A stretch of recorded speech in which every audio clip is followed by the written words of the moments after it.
Rusia Indonesia rapatkan barisan hadapi Uni Eropa. И то решение о своем будущем, которое примет большинство жителей Донецкой и Луганской народных республик, Запорожской и Херсонской областей, мы поддержим. В своей агрессивной антироссийской политике Запад перешел всякую грань. Мы постоянно слышим угрозы в адрес нашей страны, нашего народа.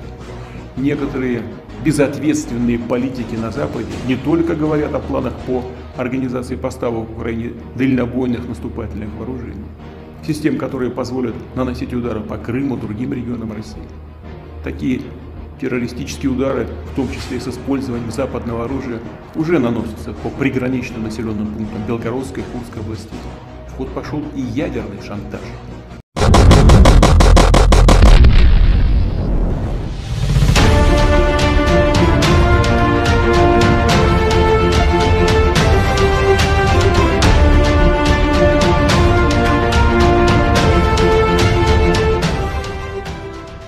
Pemerintah Indonesia merapatkan barisan dengan pemerintah Rusia guna melawan dampak negatif dari resolusi Parlemen Eropa yang menuding bahwa aksi stop ekspor yang dilakukan Indonesia sebagai penyebab deforestasi ekonomi dunia Indonesia dan Rusia yang tergabung dalam Dewan Negara.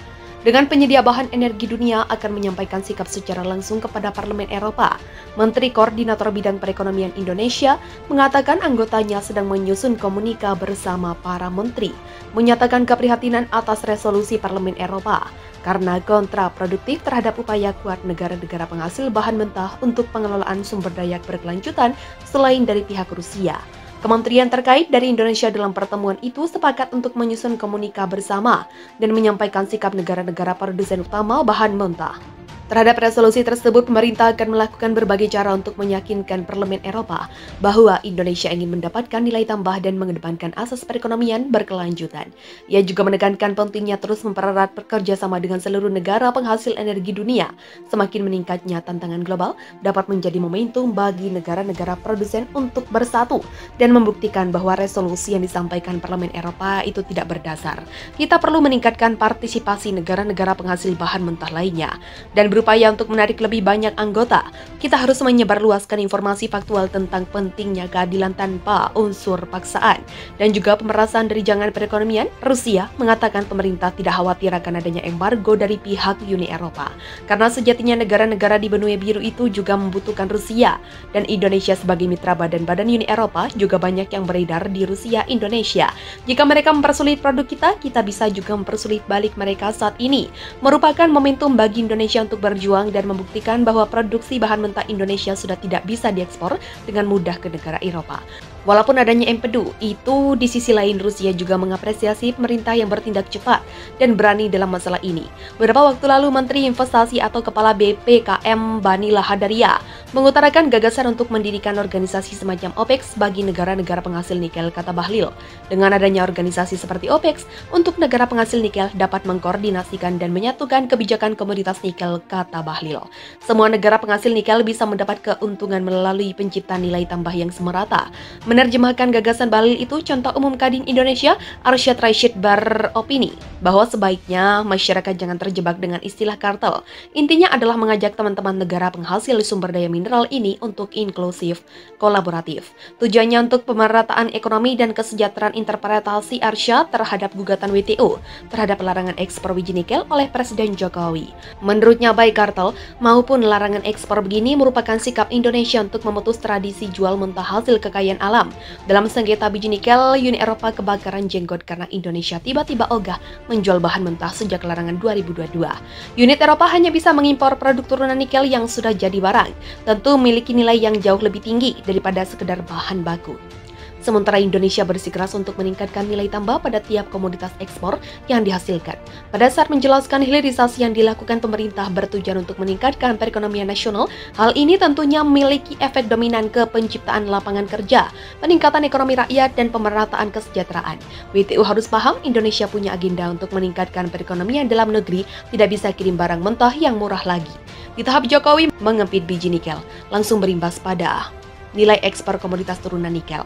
Berdasarkan data dari BPS, nilai ekspor komoditas turunan nikel naik signifikan sejak pemerintah memberlakukan larangan ekspor biji nikel di awal 2020. Terlihat dari nilai ekspor komoditas turunan nikel pada Januari tahun 2000 sampai Agustus tahun 2022 yang mencapai 12,35 miliar atau tumpuk hingga 263% jika dibandingkan 2019. Sebelum pemberlakuan larangan ekspor biji nikel, nilai ekspor hanya mencapai 3,40 miliar US dolar. Sikap keras negara barat soal nikel Indonesia serupa dengan kritik isu lingkungan yang deras disuarakan kepada negara berkembang. Hal ini lantaran negara berkembang masih menggunakan energi kotor seperti batu bara untuk membuat dapur. Perekonomiannya terus mengepul. Kondisi ini juga berbeda dengan negara-negara maju yang sudah jauh melangkah ke arah dekarbonisasi, alias beralih ke energi baru terbarukan. Rencana Indonesia untuk menolak perpanjangan moratorium membuat perusahaan teknologi global kelimpungan. Sebanyak 108 asosiasi perusahaan teknologi termasuk di India dan Indonesia bersurat kepada WTO mendesak adanya pembaruan moratorium. Jika tidak dilakukan, mereka mengatakan terjadi kemunduran untuk WTO dan juga merusak pemulihan global. WTO diketahui memberlakukan moratorium atas pengenaan tarif bea masuk untuk produk digital sejak 1998. Aturan ini ternyata membuat negara ekonomi berkembang rugi jauh lebih besar dibanding negara maju. Menurutnya, baik kartel maupun larangan ekspor begini merupakan sikap Indonesia untuk memutus tradisi jual mentah hasil kekayaan alam. Dalam sengketa biji nikel, Uni Eropa kebakaran jenggot karena Indonesia tiba-tiba ogah menjual bahan mentah sejak larangan 2022. Unit Eropa hanya bisa mengimpor produk turunan nikel yang sudah jadi barang, tentu memiliki nilai yang jauh lebih tinggi daripada sekedar bahan baku. Sementara Indonesia bersikeras untuk meningkatkan nilai tambah pada tiap komoditas ekspor yang dihasilkan. Pada saat menjelaskan hilirisasi yang dilakukan pemerintah bertujuan untuk meningkatkan perekonomian nasional, hal ini tentunya memiliki efek dominan ke penciptaan lapangan kerja, peningkatan ekonomi rakyat, dan pemerataan kesejahteraan. WTO harus paham Indonesia punya agenda untuk meningkatkan perekonomian dalam negeri, tidak bisa kirim barang mentah yang murah lagi. Di tahap Jokowi mengempit biji nikel, langsung berimbas pada nilai ekspor komoditas turunan nikel. Berdasarkan data dari BPS, nilai ekspor komoditas turunan nikel naik signifikan sejak pemerintah memberlakukan larangan ekspor biji nikel di awal 2020. Terlihat dari nilai ekspor komoditas turunan nikel pada Januari tahun 2000 sampai Agustus tahun 2022 yang mencapai 12,35 miliar atau tumpuk hingga 263% jika dibandingkan 2019. Sebelum pemberlakuan larangan ekspor biji nikel, nilai ekspor hanya mencapai 3,40 miliar US dolar. Sikap keras negara barat soal nikel Indonesia serupa dengan kritik isu lingkungan yang deras disuarakan kepada negara berkembang. Hal ini lantaran negara berkembang masih menggunakan energi kotor seperti batu bara untuk membuat dapur.